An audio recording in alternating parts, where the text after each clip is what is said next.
भाई सभी को प्रणाम, सलाम, नमस्ते। मैं आज आप लोगों को वो सीक्रेट बताना चाहता हूँ जिससे भारत की अर्थव्यवस्था बहुत जल्द सुधर जाएगी। बहुत अच्छी सीक्रेट है ये। अगर हम सारे भारतीय उसको अपना लें। हम भारतीयों को क्या अपनाना है कि हमें सिर्फ हमारे भारत के कल्चर को अपनाना है।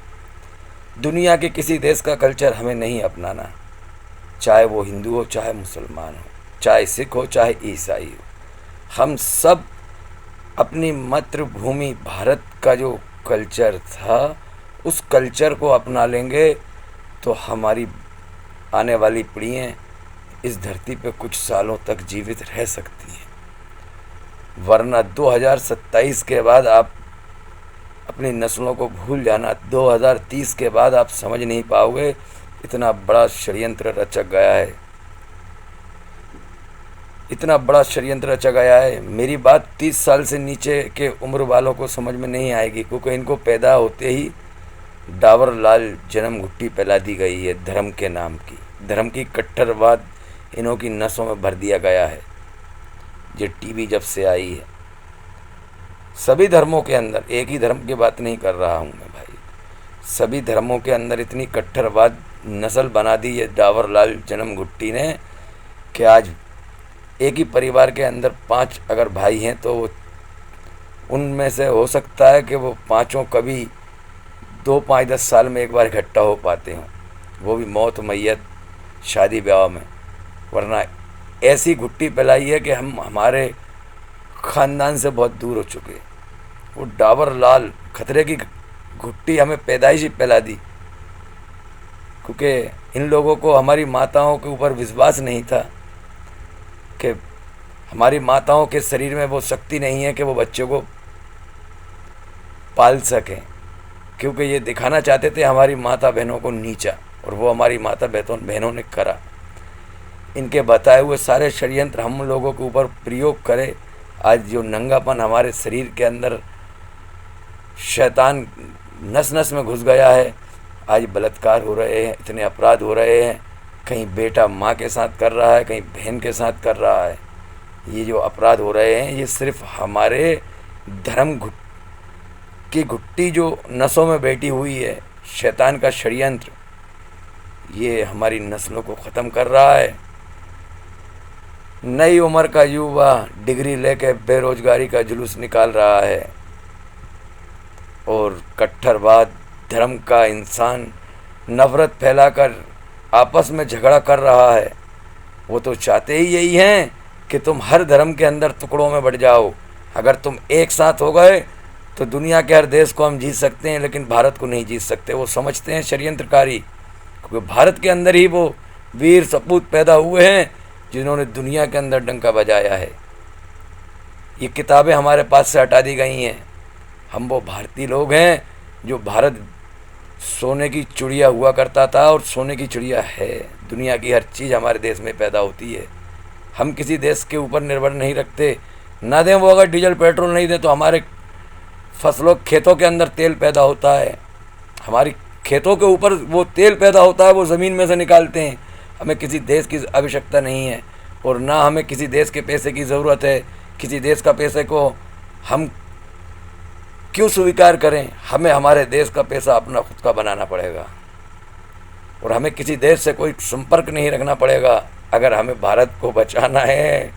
वरना वो घुट्टी तो लगा दी है सारे सरकारी डिपार्टमेंट के लोगों को, 2-2, 3-3 टीके लगा दिए हैं। ये 2 साल 3 साल और जीवित रहने वाले हैं। इनकी कोई जीवन नहीं है। जिनको जो 3 डोज जो लगाए थे, जिसके ऊपर मोदी जी का फोटो लगाता है कि देखो मैं तो बे औलाद हूँ, तुम्हें औलाद वाला नहीं छोड़ूंगा, सबको बांझ बनवा दिया, सबको बांझ बनवा दिया। बच्चा जब पैदा होता है, जब ताली और थाली बजाई जाती है, लेकिन अंधभक्तों ने मृत्यु के लिए ताली और थाली बजाई कि हम मृत्यु के लिए ताली और थाली बजवा रहे हैं। ये सब हमारा कल्चर नहीं था, हमारा हिंदुस्तान का कल्चर नहीं था, ये हमारे भारत का नहीं था। भारत में जब बच्चा पैदा होता है, जब उसको रुलाया जाता है, जब थाली बजाई जाती है, क्योंकि उसको बताया जाता है कि जिस संसार में तू आया है, ये संसार बहुत दिन ज़्यादा रहने के लिए नहीं आया। तुझे रोकर हंस कर हर तरीके का जीवन गुजार के ईश्वर के पास पहुंचना है, जहां हमारा हमेशा का जन्म दोबारा लिया जाएगा। ईश्वर जब हमें दोबारा जीवित करेगा तो हमें धरती पर किए हुए हर कार्य का बदला दिया जाएगा। अगर कोई अच्छा काम हम धरती पे करेंगे, इस पृथ्वी पे अगर हम करेंगे, तो ये पृथ्वी हमारे हक में दुआ करेगी और वो गारंटी बन के खड़ी हो जाएगी। रजिस्ट्री जैसे आज कोर्ट के अंदर लगती है, वैसी रजिस्ट्री ईश्वर के घर पे ये इसकी लग जाएगी कि ये बहुत सज्जन व्यक्ति था, किसी को तकलीफ़ में नहीं देखता था, ना किसी को तकलीफ़ पैदा करता था। बस इतनी बड़ी भक्ति अगर हमारी हो गई, हम ना किसी को तकलीफ़ में देखें, ना हम किसी के लिए तकलीफ़ पैदा करें। आँख की हो, कान की हो, जिस्म की हो, भूख की हो, कोई भी तकलीफ़, ना ज़ुबान से किसी को बुरा कहें, ना कान से किसी के बारे में बुरा सुने, वहाँ से हट के चले जाएं। अगर किसी भी धर्म का इंसान किसी भी धर्म की बात कर रहा है और किसी के अंदर वो बुराई शामिल करना चाहता है कि ये धर्म बुरा है, तो वहाँ से उठ के चले जाए, मत शैतान है। माँ के पेट से तो हम इंसान बनकर आए हैं। वो माँ का खून जब हम धरती पर लेकर आए हैं तो उसमें इतनी शक्ति होती है, वो हर बीमारी से लड़ सकती है। लेकिन पैदा होने से पहले माँ के पेट में इन्होंने कंट्रोल करा और धरती पे आते के साथ तुम्हें कंट्रोल कर रहे हैं। माँ के शरीर की जो शक्ति थी तुम्हारी ख़त्म हो चुकी, तुम्हारी मर्यादा ख़त्म हो चुकी। तुम्हारी बहन ने तुम्हारी सामने छोटे छोटे कपड़े पहन के जाती हैं, तुम्हें जबान में ताकत नहीं बची क्योंकि तुम्हारी मर्यादा छीन ली। तुम्हारी शादी ब्याह पार्टियों के अंदर जो गंदा नाच हो रहा है, तुम्हारी मर्यादा मर चुकी, क्योंकि तुम पैदा हुए हो तो उनके कंट्रोल में हुए हो। तुम्हारी मर्यादा तो मर्द के अंदर होती है, तुम तो नामर्द हो चुके हो जो ऐसे कल्चर को देख रहे हो और फिर भी तुम उनके साथ खड़े हुए हो। तुम्हें डूब कर मर जाना चाहिए। हमारा धर्म संस्कृत जो हमारा धर्म है, हमारे जो कल्चर था, जो हमारा कल्चर था, हर समाज का ये कल्चर था कि पर्दे में हमने 80 साल की बुजुर्गों को देखा है। मैं जिस गांव से बिलोंग करता हूँ वह 70 साल की बुढ़ियाओं को मैंने चेहरा नहीं देखा। वो साड़ी के ऊपर भी एक पूरा ओढ़ के जाती थी। और आज 16 साल की लड़की को इस तरीके के हालतों में देख रहे हो, तुम्हें शर्म नहीं आती? तुम धर्म के नाम से लड़ने वालों, सारे ही धर्म के लोगों से कहना चाहता हूँ, जो जलेबी के ऊपर मक्खी अगर बैठती है ना तो वो उसके ऊपर टट्टी करती है। इसलिए जलेबी की भी बेचने वाले वो ऊपर से वो लगाते हैं ना, क्यों लगाते हैं? छतरी, कि वो पेट में गंदगी न जाए। और आज तुम समाजों में गंदगी फैलवा रहे हो, सरेआम देख रहे हो कैसे कैसे कानून आ रहे हैं। 16 साल की लड़की घर में माँ बनेगी, ना बाप रोक पाएगा ना माँ रोक पाएगी। ये कानून आ रहा है, दुनिया की कोई ताकत नहीं रोकेगी, उसका बच्चा सरकार पालेगी। ऐसा कानून तुम लागू करवाने वाले के साथ खड़े हुए हो, जो तुम्हारी मर्यादा को ख़त्म कर दिया, तुम्हारी बहनों के अंदर से शर्म हया निकाल दी, तुम्हारे ख़ानदानों को दूर दूर कर दिया, कर्ज दे के तुम लोगों को बांट दिया। किसी को नौकरी दे दी, किसी को कर्ज दे दिया और सबको गुलाम बना लिया। और उसकी गुलामी सबने स्वीकार कर ली, सबने डोज 3-3 2-2 3-3 लगवाए। तुम 27 तक के मेहमान हो, तुम्हारे वंश आगे नहीं चलने वाले। तुम बेफिक्र रहो। अगर तुम उस ईश्वर से तौबा प्रार्थना करोगे तो वो माफ़ करने वाला भी है, वरना तुमने शैतान की रस्सी पकड़ ली। किसी भी धर्म के हो, जिसने वो वैक्सीन लगवाई वो तुम्हारा प्रैक्टिकल था। मौत और ज़िंदगी देने वाला सिर्फ वो है, ये लोग कुछ नहीं कर सकते। साइंस और डॉक्टर अब बने हैं, हम हज़ारों साल पहले पैदा हो चुके हैं। जंगल में हम कच्चा भोजन खाते थे, उस दौर में हम जीवित रहे हैं। जब हमारे पास आग मौजूद नहीं थी तब भी हम जिंदा रहे हैं। हम वही मानव हैं, सारी संसार के ऊपर हम हुकूमत करते हैं। हमें वो शक्ति दी है उस परमात्मा ने। हमारे शरीर के ऊपर कोई काबू नहीं कर पाता, हमारे शरीर को काबू में कर लेते हैं। बताओ दुनिया की कौन सी चीज़ है जिसको तुमने काबू ना किया हो? दुनिया की सबसे बड़ी चीज़ मछली है, उससे बड़ा कोई जीव नहीं है। उसको तुम जो चाहो वो कर लो उसके साथ। छोटे से छोटे कीटाणु से लेकर बड़े से बड़े तुम जानवर को अपने कंट्रोल में कर लेते हो। क्यों? तुम्हें तो वो शक्ति दी है, लेकिन तुम अपनी शक्ति को भूल चुके हो, तुम अपनी मर्यादा को भूल चुके हो। तुमने उनके कल्चर को अपना लिया, तुमने तुम्हारे देश का सत्यानाश कर दिया, खेतों में जहर डाल दिया। आज अस्पतालों में तुम्हारा वो पैसा लग रहा है, जितना तुमने तुम्हारे बाप दादाओं के ज़माने से इकट्ठा नहीं किया होगा इतना तुम अब डॉक्टरों को दोगे। वो बचेंगे नहीं। वो तुमने उस फसल के अंदर 100 साल में जितना कमाया होगा ना, उस फसल का हिस्सा भी तुम्हारा वहाँ पहुँच जाएगा, तो भी तुम नहीं बचोगे, क्योंकि तुमने दूसरों की ज़िंदगी के साथ खिलवाड़ करा। तुम किसान बने, मालिक ने तुम्हें ज़मीन धरती दी, इसलिए दी कि तुम अन्नदाता हो, तुम दुनिया के लोगों को पेट भरने के लिए भोजन दोगे, लेकिन तुम जहर डालकर उनको भोजन दे रहे हो। तुम्हें शर्म नहीं आती? थोड़ा सा लालच उन्होंने तुम्हें दिया और तुमने जहर डालना शुरू करा, अपनी ज़मीन को मार दिया, अपने ज़मीर को मार दिया। आज उन्होंने तुम्हें गली गली में हर समाज के अंदर बांट दिया। माँ के पेट से सिर्फ हम खून लेकर आए थे, ग्रुप इन्होंने दिया है हमको, ग्रुप इन्होंने दिया है। हम ग्रुप में बटेंगे तो याद रखना, हम जीवित अपने संसार के अंदर सही सलामत नहीं रहेंगे। हमें 27 और 30 तक ही जीवित रखना है इन लोगों को। दुनिया की आबादी 80% ख़त्म करना है, एजेंडा 2030 है दुनिया की। अभी सिर्फ ये मस्जिद और मंदिर के उसमें उलझाए रखे हुए हैं। अभी तो भाई से भाई को मरवाएंगे, बहन से भाई का कत्ल करवाएंगे। आप समझ क्या रहे हो? जिस रोज तुम्हारे दिमाग में वो चिप लगेगी, उस रोज तुम अपनी इंसानियत भूल जाओगे। तुम दूसरे को, जैसे आज जंगल में भेड़िया आ रहे हैं ना, ऐसे भेड़िए बन जाओगे। उससे अगर बचना है तो सरकार के खिलाफ आवाज़ उठाना पड़ेगी। न्यू वर्ल्ड ऑर्डर लागू मत होने देना। बहुत बड़ा षड्यंत्र है, वो बता नहीं सकता हूँ मैं, वो बताऊँगा। इतना बड़ा षड्यंत्र है, इसको रोक लो, इसको रोक लो। अगर न्यू वर्ल्ड ऑर्डर लागू हो गया तो आज हम और आप जो बात कर रहे हैं, ये बात बोल नहीं पाएंगे। हम सोचेंगे कि इतने में वो ख़त्म कर देंगे। वो सैटेलाइट से हर इंसान को कनेक्ट कर रहे हैं, पूरी दुनिया के हर इंसान के फिंगर लिए हैं। आंखों के सेंसर और फिंगर किसी व्यक्ति के एक दूसरे के एक साथ नहीं हो सकते, ये ध्यान रखना। वो शैतान कली राक्षस जो दुनिया को पूरी कंट्रोल करेगा, वो ऐसे ही नहीं करेगा।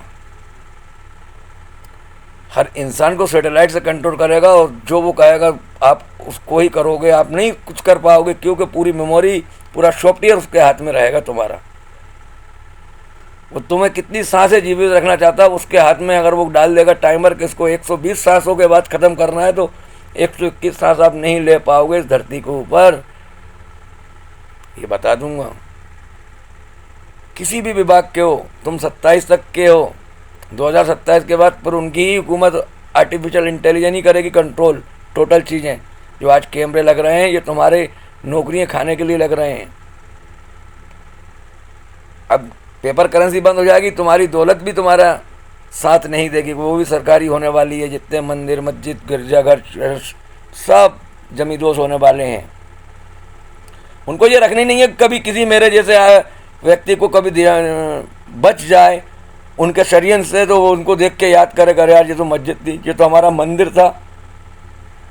तो उसकी नस्ल में कहीं ऐसे बच्चे पैदा हो जाए उनके खिलाफ बोलने वाले, तो वो चाहते नहीं है कि एक भी व्यक्ति बगैर उनकी चिपका रहे। वो हर इंसान को इतना प्रेशर डालेंगे, वो नहीं चाहते दुनिया के हर इंसान को। जैसे फ़िरौन ने मूसा के टाइम पे पूरी दुनिया के इंसानों को, बच्चों को पेट के अंदर ही मरवा दिया था। कितने लोगों को उन्होंने मरवा दिया था जिस एरिया का उसको बताया था। ऐसे ही उनको भी मालूम है कि इसी भारत से उठेंगे बोलने वाले क्रांतिकारी को कि ये धरती वो है, इसमें धर्म का बीज ही नहीं है। यहाँ तो सब रहने वाले हैं, सत्य ही विजय, सत्य सनातन है।